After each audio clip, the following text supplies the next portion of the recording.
Hi there, I'm Kristen. And I'm Danielle. Welcome to the TwinStrands podcast. This is our space where we document our many different crafting adventures.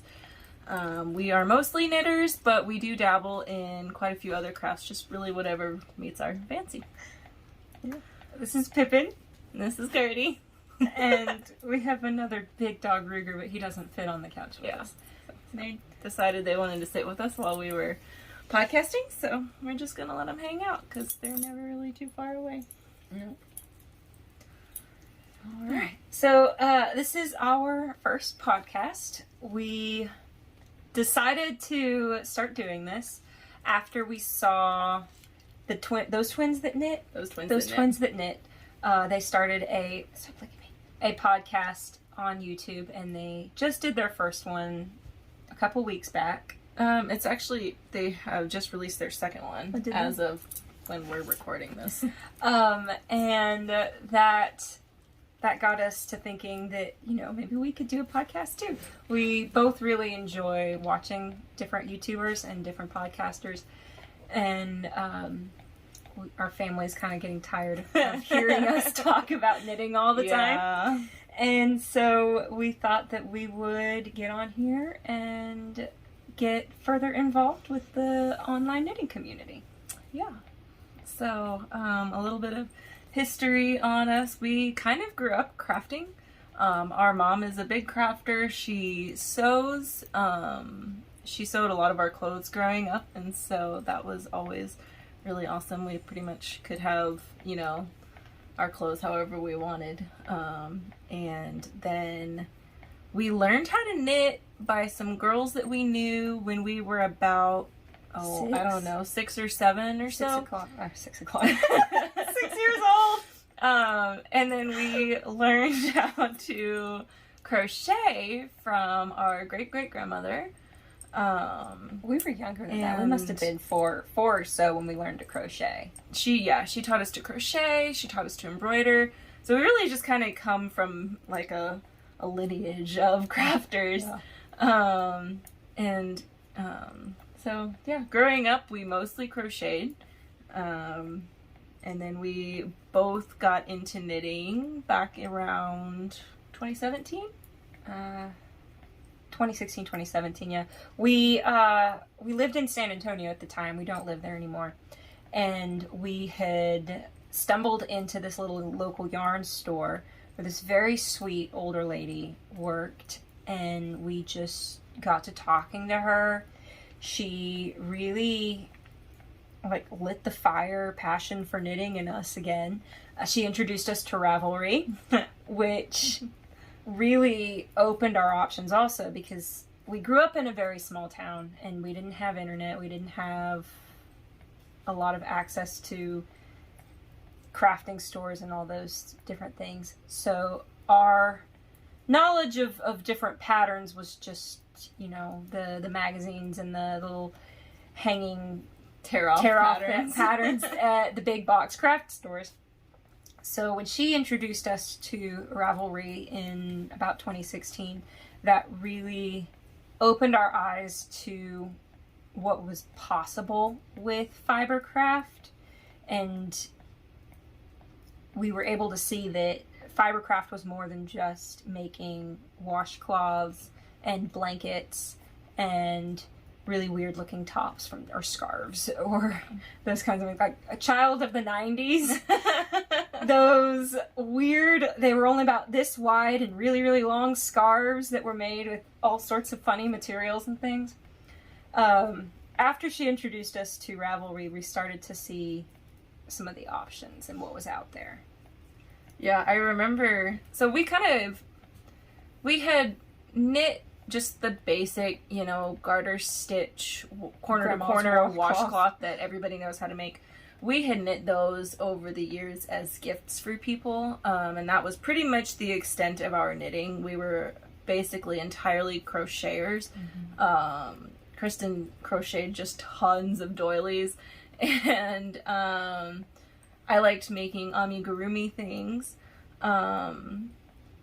And so, but we had a limited knitting knowledge. And I remember when we went in there, they had this blanket, this cable knit blanket that I just absolutely fell in love with. And I decided that I wanted a cable knit blanket.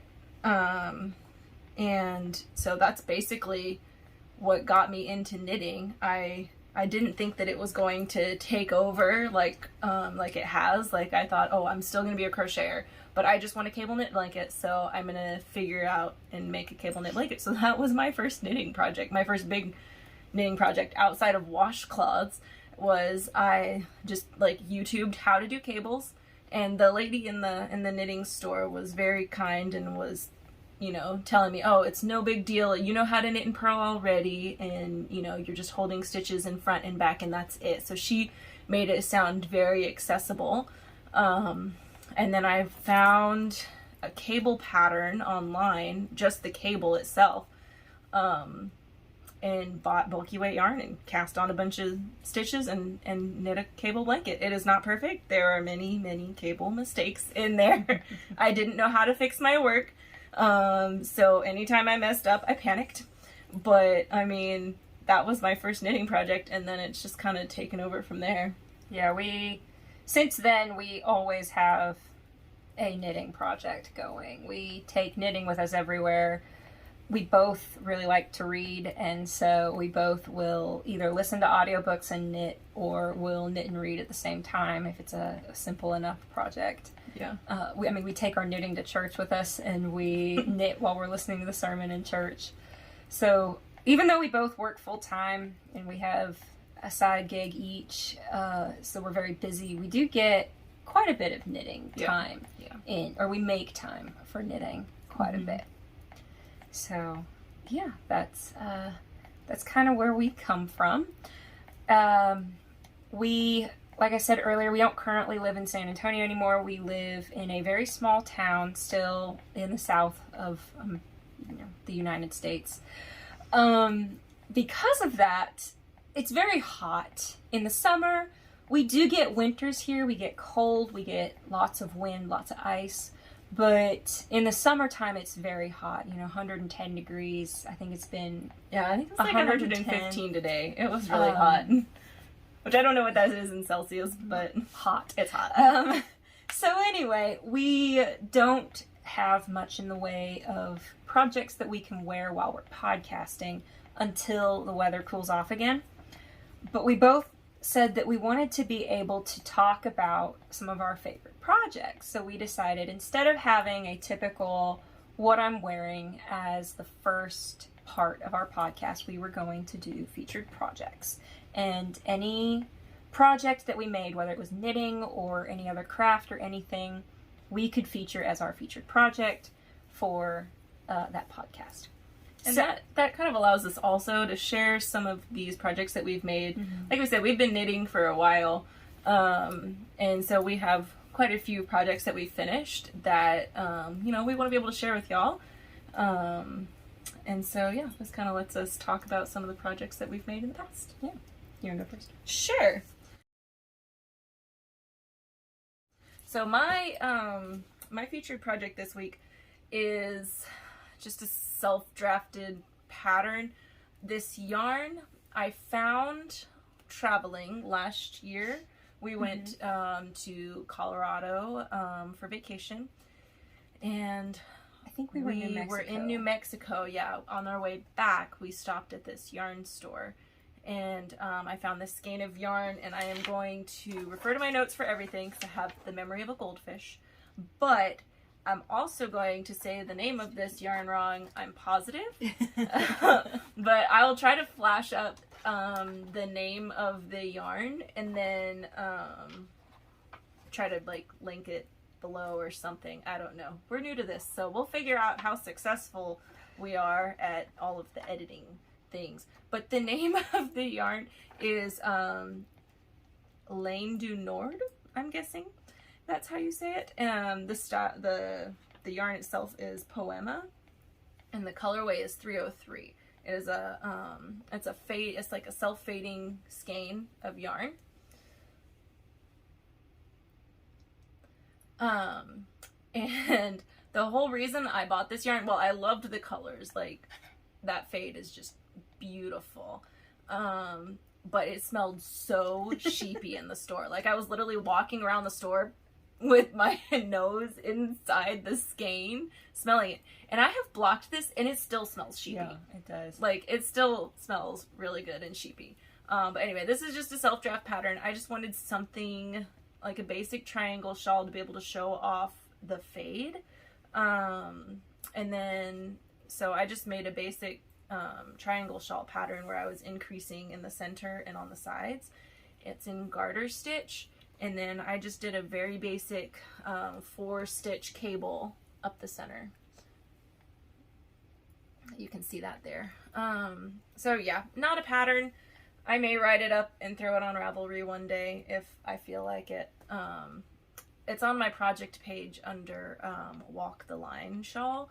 Because I had Johnny Cash, is that who sings Walk the Line? I think so. I had Johnny Cash Walk the Line stuck in my head, and I was like, I need a name for this shawl, and there it was. But anyway, yeah, so that is my featured object. This yarn is just very soft, it's very fluffy, it's 100% wool. Gertie sees a fluff. You don't see her, but she looks like she's about to bounce on the camera. I don't have the tag for it anymore, so, but yeah, that's my featured project. My featured project is also a shawl. I'll show it first, and then I will talk about it a little bit. And this is a massive, massive shawl. Can I interrupt you for just a second? We are, we're both, like, relatively hard of hearing, and so we rely very heavily on captions and reading lips. And so we're trying to, while making this podcast, be very conscious of that and making sure we're not covering our faces while we're speaking. So that's why, if you notice, it might get quiet while we're showing things to try to help people that need to read this. So I'm going to hold it up and show it, and then I will talk about it in little sections, because this is a massive shawl. This thing is huge. It's bigger than this couch is. Can you grab that side?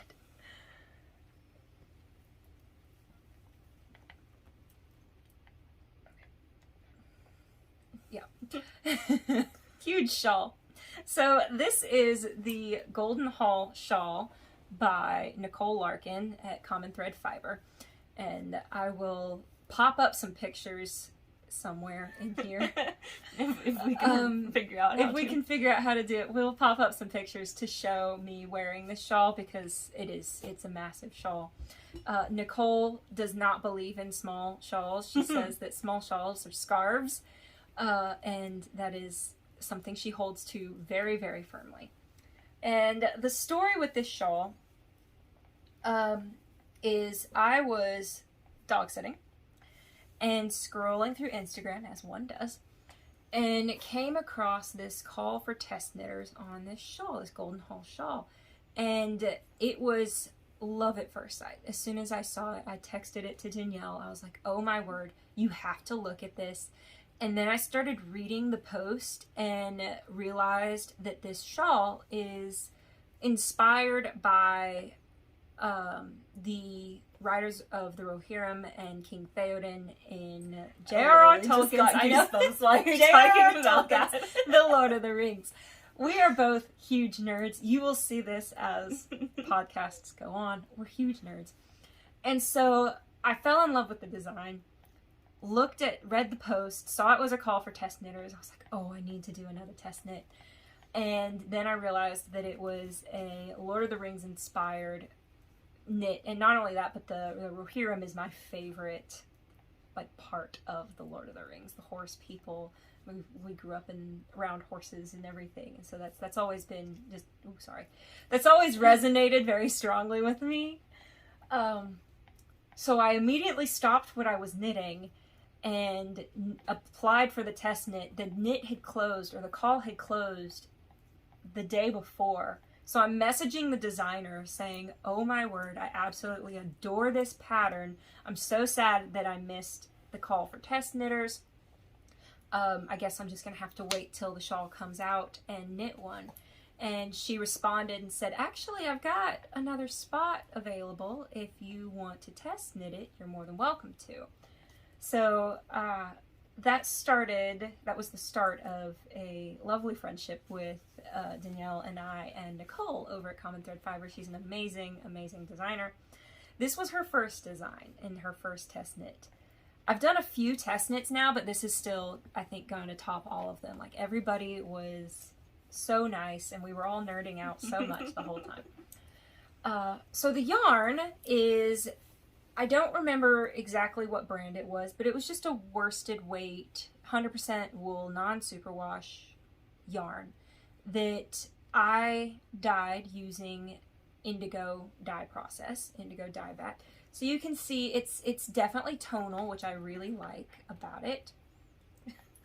And the whole thing was a lovely process. It does have a cabled cast off on the bottom, which this is one of the shawls that I have knit in the past had a cable cast off, and I swore after doing this one I was never going to do a cabled cast off like this again because that one took forever. But that one is fingering weight and this one's worsted weight, so it went a lot faster. But this is still probably my favorite shawl ever. The whole process was amazing, and then we had a whole lot of fun doing the tester photos, the test knit photos. Again, if we can pop in pictures, I will pop up a few pictures so you can see. We definitely went all out, and I got a shirt with flowy sleeves and corset and went to some friends with horses, and yeah, we had a great time doing that. But anyway, that's my featured project. Finished objects next. Yeah, I think. finished objects. So I only have 2 finished objects to talk about. We both knit up several washcloths for a church group. Did you get a picture of that? No, I did not get a picture. But I have knit, well, our church is having a family camp next month, and they're putting some gift bags together for all of the attendees for each family that's attending. And I asked if they needed anything for the gift baskets. They're trying to kind of make them handmade items. And I asked if maybe I could knit some washcloths to go along with the gift bags. Our pastor's wife is sewing all of these bags by hand, and said that she would love some washcloths if I could, and asked to see if I could maybe make them match the bags. So I think I've made a total of 40 washcloths, and each one like specifically designed to match each bag. I don't have a photo of them, but we both knit 5. We made 5 each? Yeah, because I had made I think about 30, and then she came back saying she needed 10 more, and so Kirsten helped me make 10 more, and we both made 5. But I don't have pictures of those, unfortunately. That was just they were Lily Sugar and Cream cotton. Yeah. Any kind of cotton that I could find at Hobby Lobby to match the bags, and then we just kind of had fun with it and made whatever we felt like making at the time. Some of them were the basic corner to corner washcloth, a lot of them were not. I wish I had gotten a picture. I just dropped my notes. I wish I had gotten a picture. Maybe I will get a picture later. If I do, maybe I can show y'all in the next podcast. But yeah, that was one finished object, or many finished objects. My next finished object that I will have to insert a picture of because I forgot to get it, is a pair of socks from my mom. Our mom, like Danielle said, she's a very crafty person, and so she really appreciates handmade items. She cannot do wool. Wool makes her itchy, and so I decided to knit her a pair of socks, but it could not be out of wool because, again, I believe I used bamboo pop colors or sock yarn, but I don't know that for certain. I cannot find the yarn sleeve, so I don't know for certain what the yarn is, or maybe one of y'all will know what maybe the yarn is. and you can comment it down below. I don't know the colorway either. It's a mess. Like, this is our first podcast. I'm ADHD. I'm not used to keeping all of this stuff. I didn't know when I threw the yarn band away I was gonna need it. We know you made socks. I made socks. I made vanilla socks for my mom. And you're gonna show the ball yarn? I'm gonna show the ball yarn. There. Hide your face. So the yarn has coral, which is my mom's color, and then pastel blue, green, and purple in them. And like I said, I got one picture of the socks. I will have her edit them into here somewhere so you can see what they look like knitted up. This yarn was very soft, and I did really like working with it. I used the Fish Lips Kiss heel that I forgot to mention the designer name. I'll find it and insert it in somewhere. I wrote down every other designer name and forgot that one. But I did use her heel, and when you purchase her pattern, she also goes over how to get the perfect fit of a sock, which she does by a couple of different ways. One of which is you measure your foot out on like a piece of cardboard, and she shows you how to find out exactly where to start the heel at, which I'm not going to talk about too much because it's on the paid pattern. But if you want to try some sort of a short row heel, I absolutely recommend her pattern for heels. I have done it on toe up and cuff down socks, and I really enjoy her heels. I don't have it on those socks, or I would show you. But yes, that was one of my other finished objects for the month.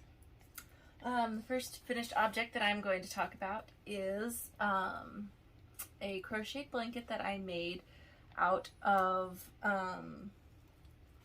just some yarn that I had in my stash that I went to de-stash it and then thought, no, I've already bought this. I'll just crochet up a blanket and have it as a gift to give to somebody. So I made again, I have to look at my notes. I made the Moss Stitch in a Square blanket. It's a free pattern by Sarah Zimmerman. And first off, I have not crocheted in like years, okay? It's been a minute. I forgot a few things about crochet. I don't know if it's just that I'm getting old or like I've just found a more ergonomic way to knit, but my hand was getting so tired crocheting this thing. I don't know how I used to do it all the time. I also forgot how much yarn crochet uses, how much more yarn crochet uses than knitting. I had 8 skeins of, oh, I didn't mention the yarn. I made it out of Sheepy's Chunky Monkey yarn in the colorway Plum. And I had 8 skeins of it, and I thought, oh, this is going to make a pretty good size blanket. And it did. I mean, it made a good lap size blanket. I'll hold it out in just a second. But I forgot how quickly you go through yarn crocheting. And then, so I was finishing up, I had my last skein. I was just finishing it up. And I had gone over to my parents' house, and I was playing some games with my dad, and he asked what I was making, and I told him, and his favorite color is purple. He really likes purple. And he felt it, and he was like, that's really nice. I really like that. He was like, he was joking, and he was like, you can give that to me if you want. And I was like, actually, I was planning on it being a gift knit anyway, or a gift crochet anyway. So he kind of claimed it before I ever even finished it. And then when I got it from their house to bring it over to our house to talk about in this podcast, I got in a little bit of trouble because I stole his blanket that he apparently uses every single night. So our dad is like the most knit-worthy, gift-make-worthy person in the world. But anyway, I'll show you the blanket now. So you can see, I mean, it's a good size. It's a lap blanket. Here, hold your end out and I'll hold my end out. So that's, I mean, that's as long as my arm. It's a good size lap blanket. The pattern, you have to go look at the pattern. She did it in multiple colors and then made tassels on the corners, and it is so cute. And I kind of want to make one like that for myself, but I was just using it as like a stash bust to get it out. And so now that I've talked about this is going straight back to my parents' house so my dad can have his blankie back. All right. My other finished object that I actually have is a beanie that comes with a little bit of a story. So the yarn, I'm going to start with the yarn. The yarn, let's see if I can make that work. The yarn we each got a skein of when we were in South Dakota on a... Mineral Springs? I think so. I think it's or Hot Springs. Hot Springs. It was something Springs. Like that. We got, when we were on a trip to South Dakota, we went into a little yarn store, and I just bumped the mic again. I'm so sorry. They had some yarn in there that has buffalo, American bison, fiber in it. Where we live now, the small town we live in, also it's the same small town we grew up in, there are buffalo. Oh, you'll have to edit that out. Okay, I'm just going to back up. The small town that we live in now, which is also the small town we grew up in, has one of America's buffalo refuge bison. I'm just going to say buffalo because that's what we're used to saying, but it's just so you know, it's American bison. I realize that. I'm an uncultured American. So we grew up seeing buffalo around, and they'd be there when we go hiking and stuff, and so we definitely have a special place in our heart for them. So when we saw this yarn, Danielle also got one. We absolutely fell in love with it and knew that we had to buy a skein each. And it was not cheap yarn. I think I say that it is absolutely worth every penny. The person, you can tell, just makes this in small batches, hand cards it and everything. So it's very, I'm sure it's a very intensive project, but it was like $36 a skein or something like that. So it was the most expensive. Keep talking. That I had, the most expensive yarn I had and to this day have ever bought for a single skein of yarn. 100% worth it. I do not regret the purchase whatsoever. So anyway, I cast this on and I knit up a cabled beanie out of it. It was a bottom up all over cable work beanie. I finished it, blocked it, and it was too small. It fit, but it did not fit comfortably. And so I continued to wear it. I wore it off and on for a season and a half, I think. And knew that eventually I was going to pull it out, re-knit something out of it, and use up the leftovers, because I had a fair bit of leftovers also. So this year we got a different yarn storage cabinet a few months back, 2 months back or so. I made a post on our Instagram page about it. You can see it. Ooh, sorry. When we were moving all of our yarn over, I found the leftover yarn and decided that I was going to go ahead, pull out the cabled beanie, and knit up just a basic 1x1 rib beanie to have going into this next season. I was about to be in the car for several hours going back down to San Antonio for a trip. So I knew I was going to want just a basic mindless knit that I could take in the car, that I didn't have to look at what I was doing, that was going to be compact and I could use when I was visiting people, all sorts of things. So the content of the yarn, the fiber content, it is 20% bison, 65% wool, and 15% alpaca. And I think yours is a little different. Mine is 25% bison, 25% merino, and 50% alpaca. I'm going to go ahead and show y'all this card now. I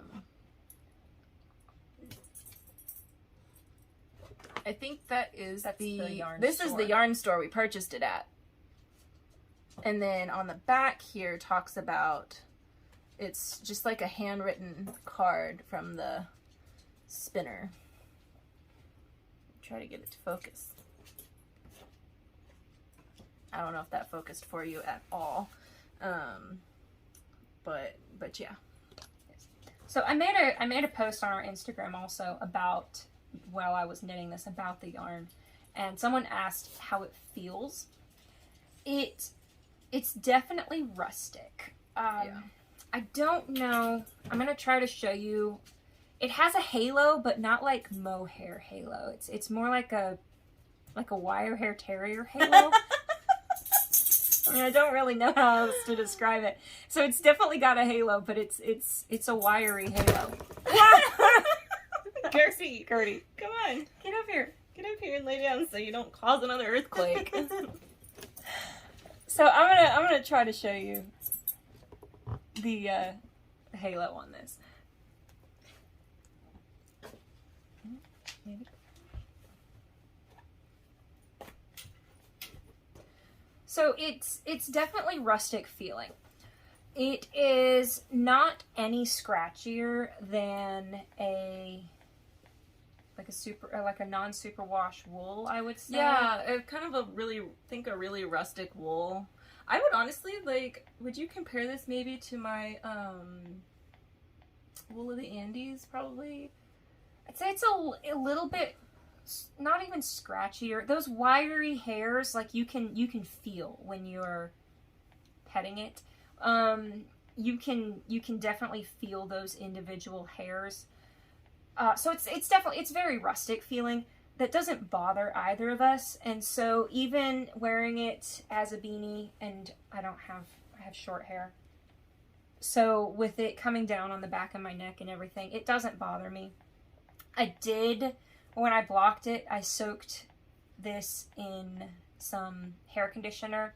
It's a trick that somebody taught us for when you're soaking and blocking your woolly wools, to use some hair conditioner. It did help soften it up a little bit. That's the finished object that I actually have to show you. Mine, by the way, is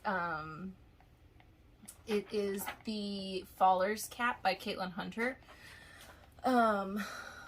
But alternated, goodness gracious. Altered, what's the word I'm looking for? Altered? I didn't do it exactly to pattern. The original Faller's Cap is garter stitch all along the back, and I had made this right after I finished a sweater with moss stitch, with quite a bit of moss stitch on it, and I really, really loved moss stitch. So instead, I decided to do moss stitch along the back. And then I also was going to do 2 rows of cables going up the side, and I got that far and decided I hated it. And instead of ripping it back and starting over, I was just incredibly lazy and just moved my cable in. And I actually kind of don't mind it. I think it kind of mimics some tree roots a little bit, and goes along with that tree motif in the middle. So that is my Faller's Cap. Your sneaky second featured project. My sneaky second featured project. Stop licking me. So my next finished object that I am going to talk about is a cowl that I made. Did not follow a pattern on this either. I just cast on a bunch of stitches and went away. So we participate in the Wool Swap. They have an Instagram page. If it's something that you think you would be interested in at all, I would highly recommend it. It is so fun. Every time she puts out a call, you can sign up, and then you are chosen, you're paired up with somebody else to do a wool swap. So you send them a package, they send you a package. You make like a little bio so they know a little bit about you, and then you can message each other however, to get to know each other a little bit more. So I actually have a couple of yarns in my projects that have come from wool swaps. This one is from a wool swap that I can't remember who we got it from, but it is this lime green and tealish turquoise yarn, which is not really a color that I would wear. I love lime green, like one of my favorite colors, but it's not something that I wear. So again, I was just kind of trying to stash bust, and I have a hair in there. I was just trying to stash bust, and so I decided just to make this up and again use it as a gift knit for somebody. So I started with this end and cast on and did my rib. Kristen had a little bit of mohair. It was like a really dark green mohair that she was just getting rid of. So I held it double with the mohair till I ran out of the mohair. And then after that I knit the same length in just plain and then did my rib and cast off. It might be loud with my lapel clip. I'm gonna see if I can try this on without just completely deafening y'all. So that is what it is. I actually kind of like the half and half bit because if you wanted, I mean, you could fold it over to where you just had the mohair and it kind of tones it down a little bit, and then you could fold it this way if you wanted it really bright. And I don't know. I guess we'll see if whoever I end up giving it to likes it. The yarn, we did not have a yarn band for the mohair, so I don't know what mohair it was. And didn't you over dye it? So it was, again, when we still lived in San Antonio, I had gone into a thrift store and found 2 little cakes of mohair in a thrift store. And so there was no ball band on either of them. One was this bright magenta and one was a bright green. Like, they both were very Scooby-Doo colors. And so when I was dyeing some yarn for a different project that I'm sure will be a featured project at some point, I was using a green dye that had broke to blue. So while it had the blue in it, I over dyed the mohair, and that is the green mohair. It's like basically black, but it's a really dark green mohair. The other part of the yarn is, like I said, it's from a wool swap. The tag does not have the fiber content on there. I would be willing to bet you it is a wool and silk blend, just because that's how it feels, which I absolutely adore wool and silk blends. My dream is to make a wool and silk sweater one of these days when I'm rich and can afford it. But it feels like a wool and silk blend to me. But the yarn is hand dyed by Theodora's Pearls, which the artist's name is Jennifer Miller. I'll put her info up here. The colorway is called Kudzu. And it looks like, I believe based off this tag, that it was just like a one-off color that was dyed exclusively for a yarn store called Mulberry Cottage Industries, which is in Pontotoc, Mississippi. I think that's how you say it. If you're from Pontotoc, I'm sorry. But that's the tag, so you can look her up if it's something that you're interested in. She's actually going to be at the Fiber Festival. Mm-hmm. Yes. We're both going to our very first Fiber Festival in September, and we're beyond thrilled. We're going to the DFW Fiber Fest. We knew about the DFW, well, we found out about the DFW Fiber Fest the day after the DFW Fiber Fest last year. We were very sad. So we put it on the calendar immediately, and I'm very excited to be going this year. Yes. Yeah. That's all of my finished objects. Do you have Okay. Nope, my only other finished object that I had made this month is actually going to be a gift for somebody who I think might watch this podcast, at least our first episode. So I will not show or talk about that until Christmas. I'm kind of an over planner, and I like to get a jump on Christmas things. So yes, I know it's July, but I already started on Christmas things because, you know, Christmas is going to be like 3 days away by this point. So anyway, that was my only other finished object this month. I will maybe do like a rundown of Christmas gift knits or something. I don't know. I'll mention it in January after Christmas and after the person has received the gift knit. That was long-winded. Okay, so next is just works in progress. Do you need me to go first? Are you struggling over there? I dropped stitches and I'm trying to get back on track. Yes, go first. So my current work in progress that I'm doing right now is a half and half triangles wrap by Pearl Soho. It is a free pattern on their website. I am doing it to pattern, except for I'm doing an I-cord edging instead of just the regular garter stitch edging, which I first saw on the Knitting Traditions YouTube podcast. Inga's made several half and half triangles wraps, and at least on one of them, I saw that she did an I-cord edging, and I liked how it looked, so I did it.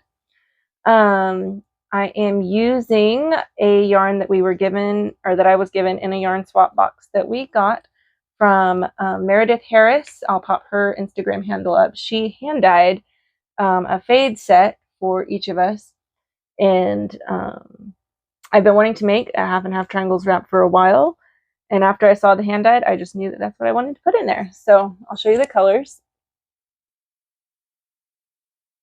It feels to me when looking at it, like it looks like, I feel like I'm looking out a window on a rainy day, and so like the window is all fogged up, and I'm looking at a garden. Like that's what it looks like to me. But yeah, I absolutely love the colorway, and I can't wait to see how it knits up as I do the fade. All right, my work in progress, my first work in progress is kind of a work in progress / finished object. And it is the Battenberg blanket by Sandra Paul. I have wanted to do a scrappy crocheted blanket for a while, and I saw, oh goodness, my mind just went blank. Was it Love and Stitches? Yes, Natalie at Love and Stitches. She did one, and I really liked it, so I decided to do one. She did large squares for hers. I'm not doing large squares. I'm doing the small squares. But basically, you crochet a bunch of solid granny squares, and then you crochet half as many as you need for your blanket. And the first half you do on just various different scrappy yarns, and then you join as you go with a neutral color. I don't know what my neutral color is going to be. I'm just working on the scrappy yarns. I am using a 3.25 millimeter hook, which is a US size D.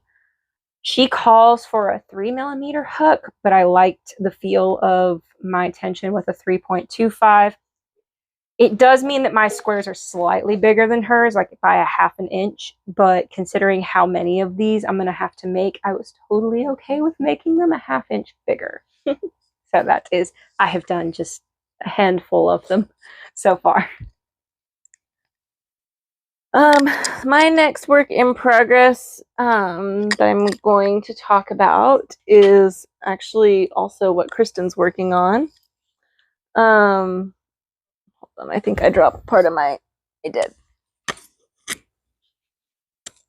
I dropped one of my ball bands. It is the official knit along for the DFW Fiber Fest, and it is the Wing and Knit shawl by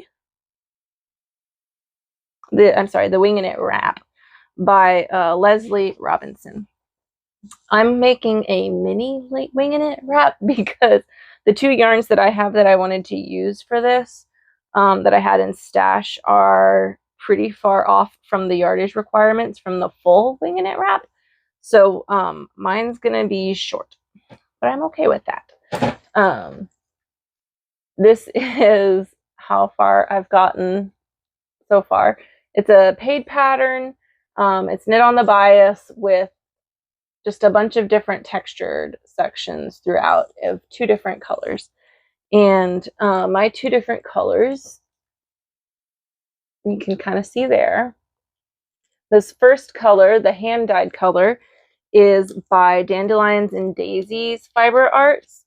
And the colorway is the Marsh. It is a extra fine merino and nylon blend, 85-15 blend. And then my second color, which is this purpley color here, I am using Knit Picks Hawthorn in the colorway Eugene Tonal Hand Painted, which was a Christmas gift from my mom. I really liked the 2 colors together. They feel like Ren Fair fantasy to me, which I really enjoy. I think I will probably find some way to have to incorporate this into my next Ren Fair outfit, just because it just feels so fantasy colors to me. It's kind of on hold right now. Like, it's a work in progress, but I haven't put any work into it in the last week because I am working on something else. I have more inspiration for the other thing at the moment, but this will get done before the Fiber Festival. It'll get done after the other project and then before I finish anything else. So my next work in progress is also my wing and knit shawl by the same designer, of course. I do have enough yarn for the full version of it. However, I had to switch my variegated, what she uses as her variegated yarn is the section I'm using as my solid yarn, because I had more of my solid yarn. I didn't have enough of my variegated yarn to do it the other way around. But if you look at the pattern, it really doesn't make a difference which one you use as your variegated and which one you use as your solid. So my 2 yarns, this pumpkiny orange one is by West Yorkshire Spinners. It is their signature 4-ply in color number 6. And it is just, I think it's 100% wool. I also don't have the ball band for this one. Are we surprised? I don't normally keep ball bands. I'm going to start keeping my ball bands, I promise. And my other one is a hand-dyed wool. I will put up a picture of the indie dyer that dyes it so you can see the yarn. You can also see the colors much better when it's in the skein. But it is in the colorway Barn Owl, and it is absolutely gorgeous. It very much has all of the Barn Owl colors in it. It is so perfectly named. Yes, it's absolutely perfectly named. And I think it goes really well with this orange color. That is my wing and knit shawl. And I also think, like, the irony of using a barn owl inspired color for a wing and it inspired something named winging it, I think it works. My next work in progress is also for the Fiber Festival. We're kind of like just completely nerding out and doing all the things. Before we found out about the official knit along, we decided that we wanted to knit matching sweaters / shirts, short sleeve sweaters, because I mean, it is going to be in Texas, it is going to be in September, it's going to be inside, so hopefully we'll be able to wear them. But we're going to wear them. Oh yeah, we're going to wear them. We may hopefully be sweating, we'll be able to wear them. We're going to wear them without completely dying.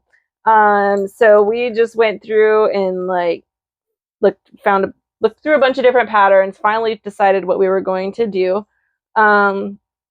I'm not really a matchy person. I'm a terrible twin. I don't like to match.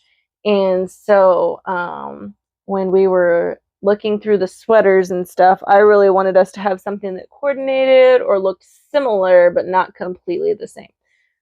So we're making the Stag Beetle Tea by Alexandra Wenninger.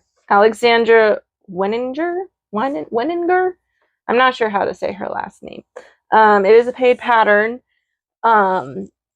And I'll put up a picture of the finished shirt so you can see it. It's a color work short sleeve shirt. I'll show you the side without the stitch marker in the middle.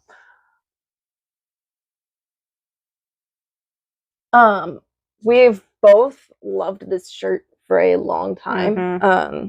We both like animals and insects. We both used to work at the zoo in San Antonio in the entomology department. Was part of what we did, and so we really like insects. And I think it's really cool that the designer's an entomologist also, and makes just the most amazing patterns with insects. So anyway, so that's what we're doing.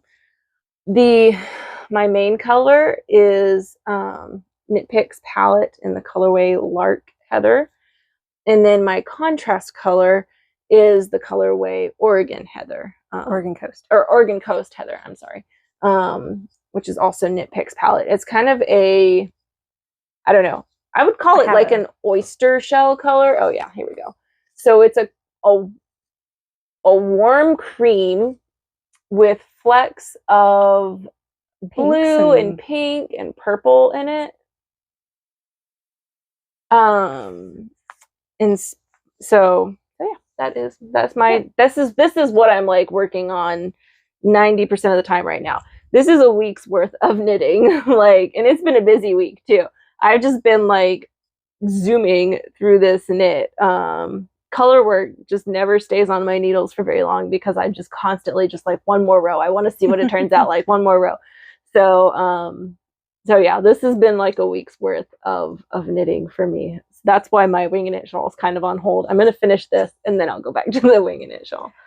My Stag Beetle sweater, kind of, is my next work in progress. So when we sat down to talk about what we were going to make, we went back and forth about were we going to do the same colors but different patterns and different colors. And I had landed for a while on doing the Copperhead tee, which I don't know the designer's name off the top of my head. We'll pop it up. And just, I do love that shirt and would like to eventually make that shirt, but the snakes were on the top and in the Stag Beetle it's on the bottom, and I really wanted it to be matching more. So we kind of sat down and had a conversation of how matching can matching be that Danielle was still comfortable with. I would like to note I did offer for her to make the tee with the beetles on it, yes, in a different color, and she said no. Well, I didn't put that out there. I want the record to hold this. I would have been okay with it, but I knew that she was not enthusiastic about that idea, so I was sacrificial lovingly allowing her to do that if she wanted to. I was going to try and do the Stag Beetle tee with a different color work critter on it, and originally I was thinking of doing moths, but because moths are wide and short and the Stag Beetles are tall and skinny, I didn't want to have to do math, so I didn't want the stitch count to be different. So anyway, harkening back to the Copperhead, I decided to do snakes instead, and I just drew up my own snake color work chart to do with my Copperhead, or my Stag Beetle sweater. Copper Stag Beetle. My Copper Stag Beetle. That is what it looks like. I just this morning finished the snake section. I have not had as much time to knit this week as Danielle has. So this is also a week's worth of knitting, but I was working on my wing and knit shawl for the first, probably like Monday and Tuesday. It was Tuesday or Wednesday before I was able to cast this on. I'm also using Knit Picks palette, also Oregon Coast Heather as the contrast color, but I am using Merlot Heather as my main color, which is like a really nice reddish brown color. I'm in love with that color. I know. Like, I want to make a sweater out of that, like, just plain now. I like it so much. It has little specks of, like, yellow, green, and black in it. So I'm very happy with the way the snakes came out, and I am excited to see it all finished. I'll hold yours up. Yeah. I forgot to mention something about mine, so I'll mention it in a second. Yeah, I think they're gonna look so good. Yes, I think when so it's too. finished. I was concerned that they were gonna look Christmassy because hers is green and mine is red, but I think this red is so like a rusty brownish red, it really doesn't look that Christmassy. I was going to mention, this is the first time either of us have ever done ladder back jacquard. Yeah. They have you do that in this pattern. I've done lots of color work before, but I've never done any ladder back jacquard. And so I don't know if you can see, when I first started, my tension was kind of off. And so my beetles are kind of puckery here. I'm really hoping that will block out. If you have experience with ladderback jacquard, you can let me know, but I'm hoping it'll block out. If not, I think I'll be able to cut my green floats back here and tie them. So that way that will keep this from puckering. If you've done that before, I would love to hear how that went for you. Or if you have any tips, but I was going to mention that when I said mine. Mine's puckering a little bit on the bottom, just up to about right here, but then it really flattens out on the top. Yeah, it's not puckering as badly as mine, so I feel like yours will block out pretty well. I did have to put this on barber tubing, the try-it-on tubing, whatever that's called, because we only have one. Or I only have one pair of size 3. These are size 3, right? Size 4? 3.5 millimeter. Whatever. This size needle, the wing and knit shawl wrap and the stag beetle sweater both take the same size needle. So I'm having to swap them back and forth on try-it-on tubing as I'm alternating between the two. Okay, so my next work in progress is... I'm doing things out of order here, which is really messing me up. I've got 2 more. The next one that I'm going to talk about is a beanie. Beanies are my socks. Like, I unfortunately, most tragically, cannot handle the feeling of hand knit socks on my feet. At least not yet. Like, I can't do fingering weight socks. I would like to try maybe some like worsted weight socks or some thicker weight socks to see if I can handle it, but I can't do the feeling of the knit on my feet. So instead of socks, I almost always have a beanie on my needles as well. So that's what this one is. It is the Way Bosset hat by Kara McKinley. It's a paid pattern. It has like a slip stitch motif that goes all the way around it. I'm knitting this in Sanascarn Sunday. I've always wanted to try Sanascarn, and I was traveling. Our local, as in like 3 hours away, yarn store does not carry Sanascarn, and I've always wanted to try it. I was traveling, found this. I got 1 skein, and I knew I could make a hat out of 1 skein, and so that's what I did. Oh, the color is 3554. When I purchased this pattern, I really liked the pattern. And then after I purchased the pattern and was starting it, I was reading the reviews, which I should have done before I purchased it, but I'm terrible at that. And everybody said that the way that the motif was written up was really confusing. And they had a hard time following it, which I would agree. It is pretty confusing how it was written up, and it's not charted at all. It's only written. So before I got into the motif, I sat down with it and just wrote up my own chart to follow as I'm knitting it. And I mean, it's a pretty basic slip stitch motif. Once you have done it a time or two, it's easily memorizable. But if it's something that you want to do, just be prepared. You might have to struggle through the first few repeats of the slip stitch motif. I wish she would put a chart in there because I think that would be very handy. I don't know, maybe I'll send her a message on Ravelry and ask if she wants my chart.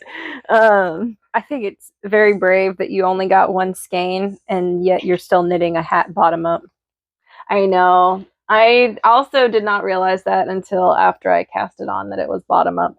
Actually, I know. I don't mind knitting hats bottom up. I like knitting hats bottom up. I prefer knitting hats bottom up.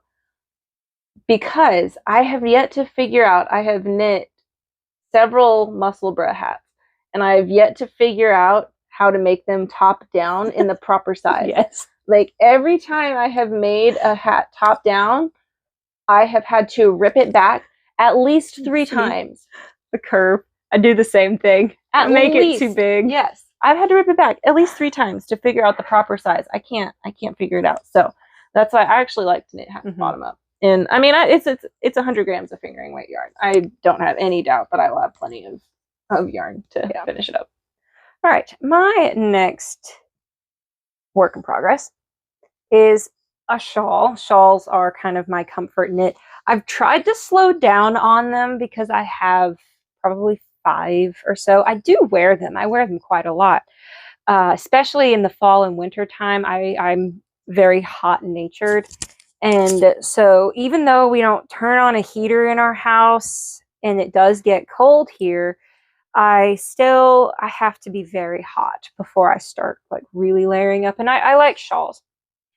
So I've tried to slow down on them a bit, but I got this Queensland Collective Savannah yarn in color number 37. It is 66% silk and 34% linen. And we were up at our quote unquote local yarn store about 3 hours away from us. And I got 3 skeins of it because it's all they had. It was on clearance. And thought I was going to knit a tank top out of it. I'm just going to show the yarn real quick. There we go. And once I got it home and started looking at the projects, I couldn't find one that I liked in this weight of yarn and in the yardage that I had.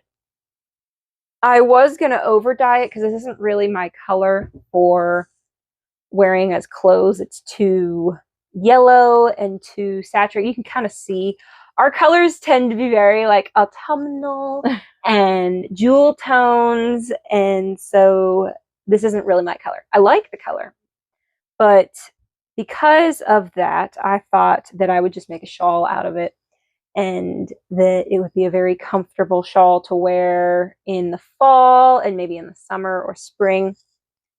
So I am not using a pattern. I have knit enough shawls at this point that I don't really need one. I started off, it's going to be all wrinkly because it's quite a bit of lace.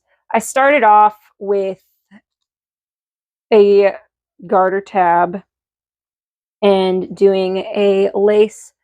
I don't know if you can see. You can kind of see. It's kind of a chain slash Dark to hold behind it. Cable. You can see it a little bit. There you go. Oh, Chain slash cable looking lace pattern for the middle panel. And then I just did for this section alternating between stockinette and seed stitch to get myself enough stitches for what I wanted the rest of the shawl to be, which is a lace dragon scale. And with the color being this green dragony color, I thought that if we move out a little bit, that might work. I thought that the dragon scale would look really cool. So I have used almost 2 skeins in this. I have about this much left of my second skein, and then I have 1 more skein. So I'm just going to keep doing the dragon scale pattern with the cable twist in the middle for as long as I have yarn, and then I will bind it off, block it out, and have a really cool dragon scale. I dropped stitches. Dragon scale shawl that will match a dragon scale scarf that I have. Probably won't be worn together, but I'll show it. I'll show them together at some point. So my last work in progress is, I'm getting a battery warning on my phone. We had to plug the phone in, so if the camera has shifted, that's because a lot of stuff has happened. My final work in progress is a sweater that I am making. I also almost always have a sweater on the needles. I love knitting sweaters. I love wearing sweaters.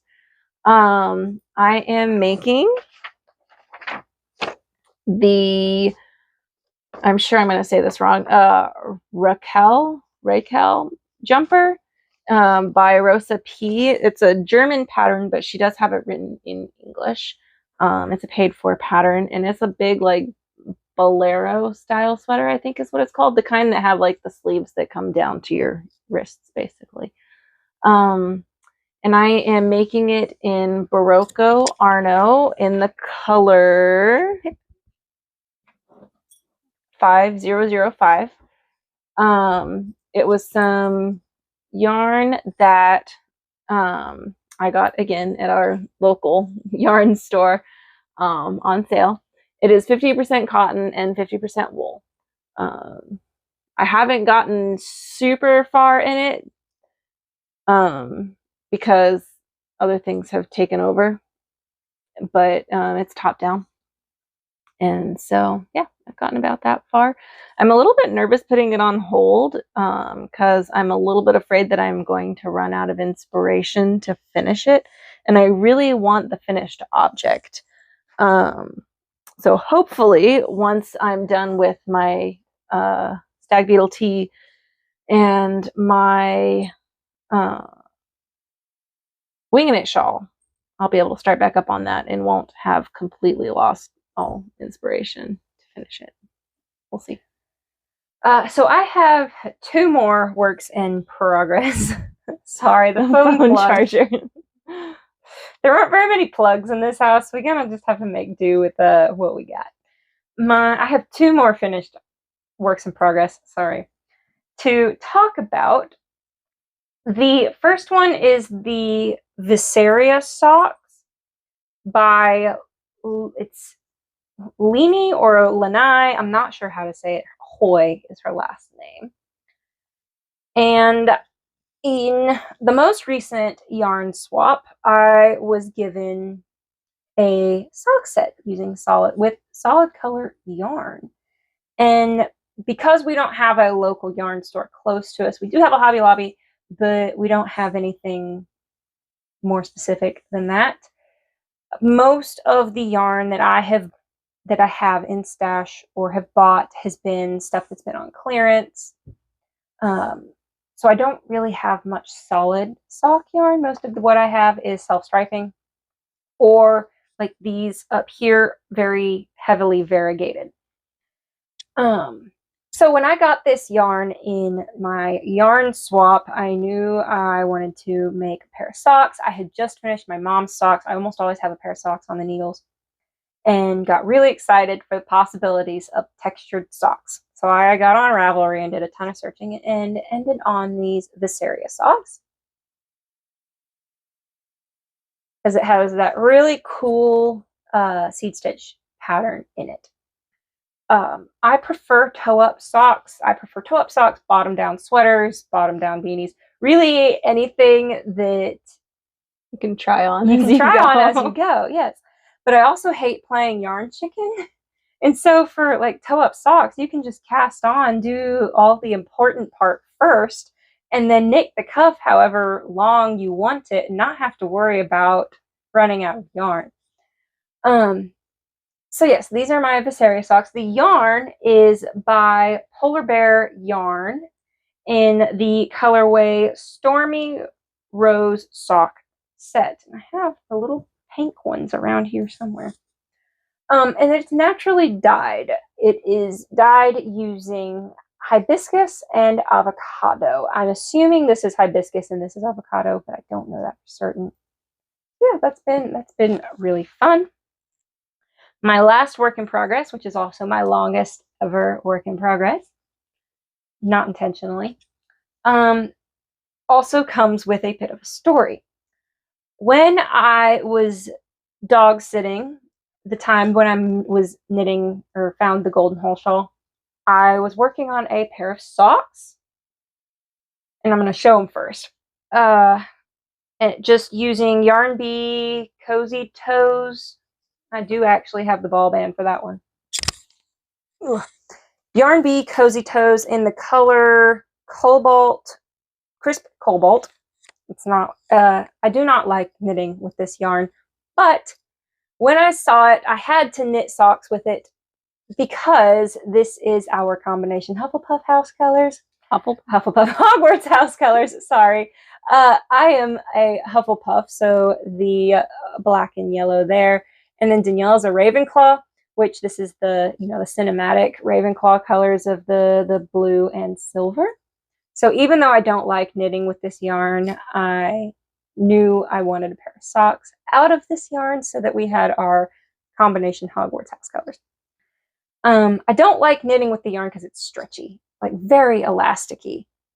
So if you can see, I'm holding it there without tension, just holding it. Can you see how stretchy that is? It's annoying. I find it annoying to knit with because of how stretchy it is. It's hard to get a consistent gauge on it.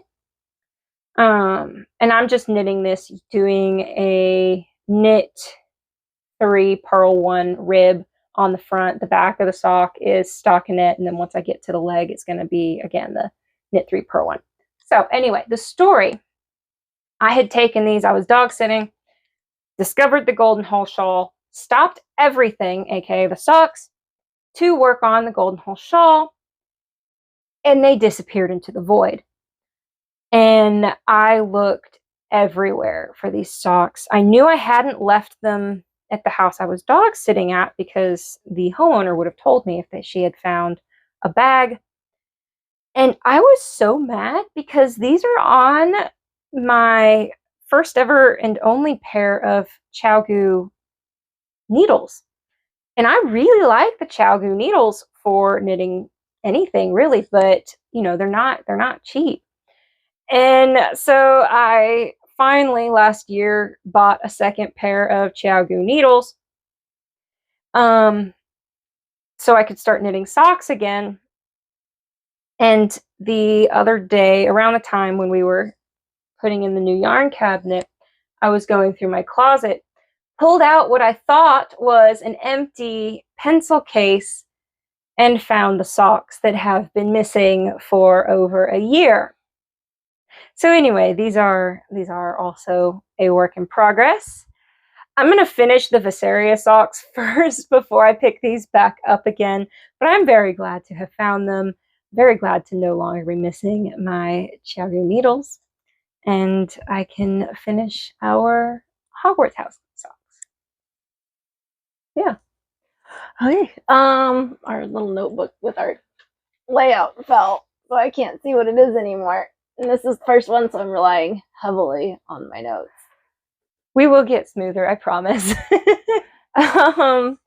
The next is just kind of miscellaneous and acquisitions. The only thing really that I have to show, we got the yarn for the beetle, Stag beetle tees this month, but obviously started those. The only thing that I have to show is actually something that I just picked up today, and it's a new Notions bag.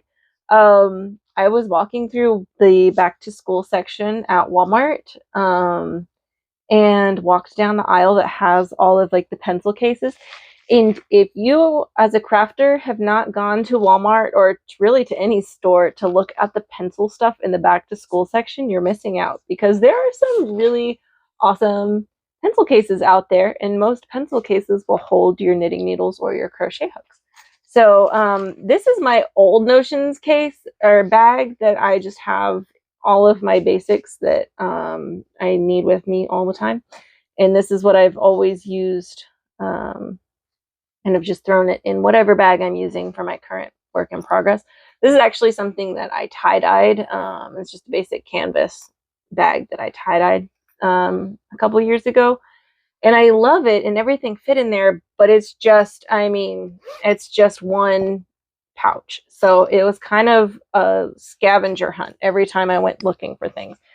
And I saw this Notions case, or Notions case, a pencil case, and I loved it for the organization. So there's a little clear pouch with a Velcro in front just for my quick grab to be able to grab my scissors, and my little tape measure that's so cute, little shape.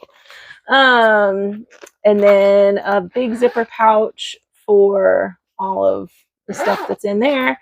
And then in the back, I lost a crochet hook, is the little elastic pencil holders for a pencil and a highlighter and my crochet hooks that I like to keep on hand to use for fixing my knitting mistakes, and some just like my little extra large ginormous safety pins that are handy to use when putting stitches on hold.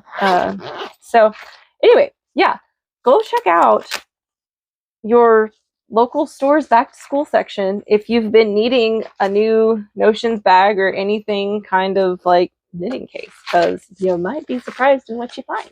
I need to go check it out because my Notions pouch is this big and I have it absolutely crammed full with stuff, but yeah, I definitely need a bigger one. So my only acquisition, which isn't really, I mean, it's for me, but Danielle bought it for me, is, I'm sure you've seen, if you're anywhere on the internet, how everybody's starting to use the poppets for row counters. And as I mentioned earlier, I have ADHD, and so poppets are nice. But she found this one that has the numbers printed on it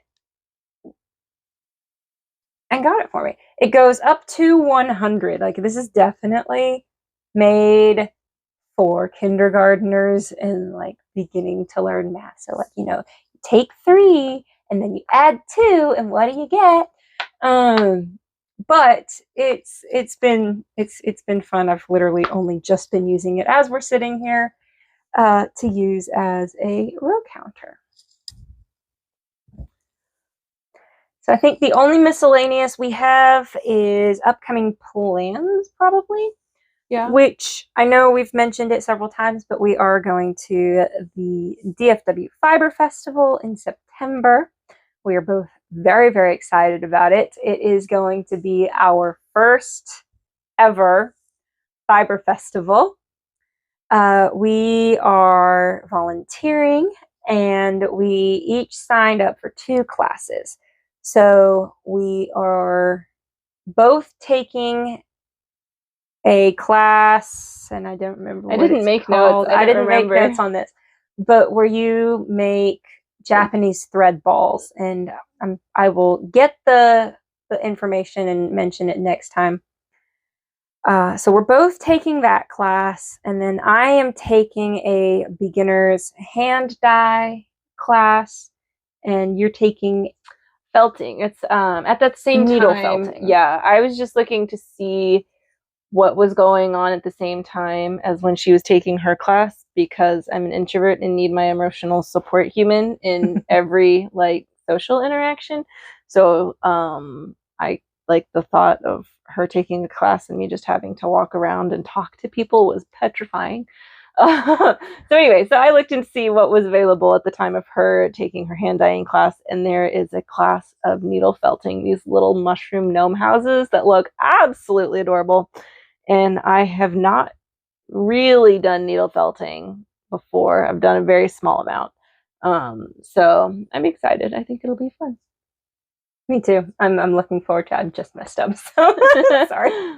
This has been like, this is not a difficult stitch, but for some reason I've messed up so many times. Me too. Maybe before the Fiber Festival we could do a mini episode of like vendors we're looking forward to. Yes. Or just talking a little bit more about it. Maybe next month at some point we'll do that. Yes. But because there are a couple of vendors that we have stumbled upon just throughout the last year or so that we found out are going to be there, and we're very excited to see there. Yeah, there's a lot that we're looking forward to. So I think maybe we'll make like a little video beforehand of kind of, you know, and then we're definitely, I think, planning on trying to do a little bit of recording there. At least we'll have a recap episode or video afterwards to talk about that. We're very excited.